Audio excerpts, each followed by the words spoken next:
After nearly 26 years floating in this, a message was finally delivered. I saw a bottle with a piece of paper in it thinking like, oh, maybe it's just some like a bill or something somebody didn't want. Looked at it and saw it's from like a 5th grade class, and I couldn't tell where. It just said Topeka. Ted Knope and his parents were walking along the Mississippi River in Chester, Illinois when they made the discovery. The second we saw that it had been in water that long and went that far, is like, we didn't know which was more amazing. It survived this long, that my son was even born and was put in the river, or it made it all the way from Topeka, from Lake Perry. It came as a shock to retired teacher Suzette Weedle as well. What are the chances of that happening?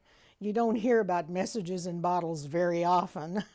You read about it in cartoons. But in May 1993, Weedle students at Bishop Elementary took a field trip and put a message in a bottle and into the Delaware River. I don't even know if we really expected any results because it was so unusual. You know, we told the students that it should eventually get to the Gulf of Mexico. They hope to track the bottle by corresponding with people who found it along its journey, from the Delaware River to the Kansas River, over to the Missouri River and onto the Mississippi, well over 300 miles. Weedle thought it might take a year. Instead, more than 2 decades later, the Knope family found it. I'm guessing that some flood took it up and it got caught on a rock, and then another flood came and dropped it. It's amazing that it made it to Chester, Illinois.